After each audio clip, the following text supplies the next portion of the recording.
the 5 MUNs. They are all now, because of the focus of the G20, they are now all considering their position and have either announced or I believe will be announcing that they'll be signing up to the reporting standards.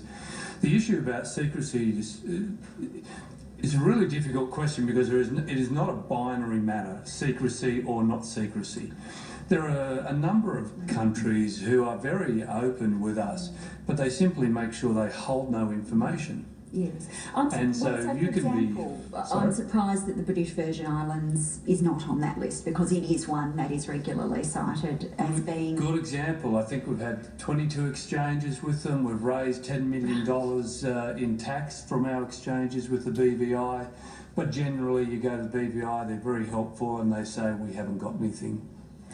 Right, low information, high cooperation. So this is why, remember, the Panama law firm would set up the BVI. They use BVI as their little place. This is the industrialisation of it, and they would be the directors and shareholders. So BVI would say, we set up a company for these people over in Panama, and someone in Hong Kong manages some assets for them. That's it. I mean, that's all they'll say. There's a company registered here, owned by someone over in Panama, with assets being managed by someone in Hong Kong. That's the sort of way they say we don't have anything, which is part of this problem that, you know, unless you get that total global picture, we here or no one country is going to be able to solve that. Just those, and you should remember that some of those opaque sort of structures, they normally don't hold the monies, and so often the money's another sort of very powerful thing for us to find. So and what have, you know, so it's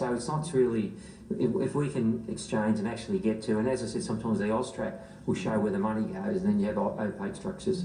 And is the Cayman Islands another one of those where they're relatively cooperative but low information, and so playing a role in the supply chain but not actually a secrecy jurisdiction?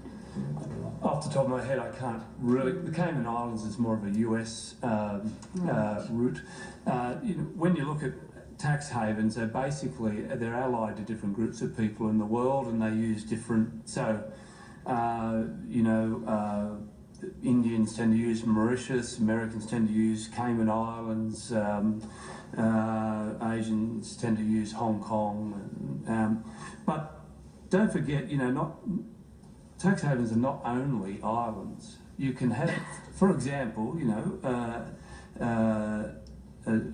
Delaware in the US is used because of you can get a company, I think, I can't remember now, it's like 9 minutes or something like that, and it has very low levels. Questions that you're asking. They have very low levels of documentation, and you'll find, I think, that all of the top companies in the world, one of their first steps in their structure is to go through Delaware, and then they go out from there.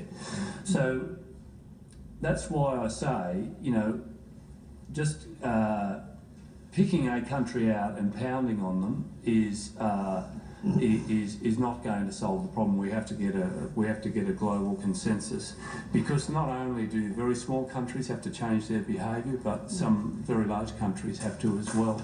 If you're interested in seeing this on the public record, there was a case that we won, the Hua Wang Bank case. It was a Samoan bank. You know, I didn't know there were too many Samoan banks, but it was registered by 2 Cayman Island companies. That I think there was British Virgin Islands shareholders there, and then there was some chap in Switzerland who apparently made all the decisions. And we've won in the federal court, and we've won in the full federal court, and I think there's an appeal for leave to go to the High Court. And whilst that's a long case, there is some summaries that sort of show the type of structuring. So there was an accounting firm here in Sydney who went to this Swiss person, who went to the Caymans, who went to set up a bank in Samoa to make the funds look like it was coming from a bank. But this bank was specifically licensed only to deal with clients of this accounting firm. And so, and the way the companies owned the bank, and then these other companies owned those, and how the management was said to be in Switzerland, but then people want money, and the judge at the end of this said he's referring it to the federal police, ASIC, and tax office for money laundering, insider trading, and tax fraud of the worst kind. But it is an on-the-record example of how these things are set up. I think it was in 2014. December was the decision. December 2014 was the decision. Right. And it's a useful little way to see the opaqueness of how it was. The court there held that basically it was controlled by the people here in Australia who were benefiting from houses being bought, donations, gifts and all that sort of thing, but it does give you a good on the public example of how complex some of this stuff is. And that was a Wickenby case through AUSTRAC picking up, and there's about over 300 million in tax we've collected just from the clients of that one firm and the principals.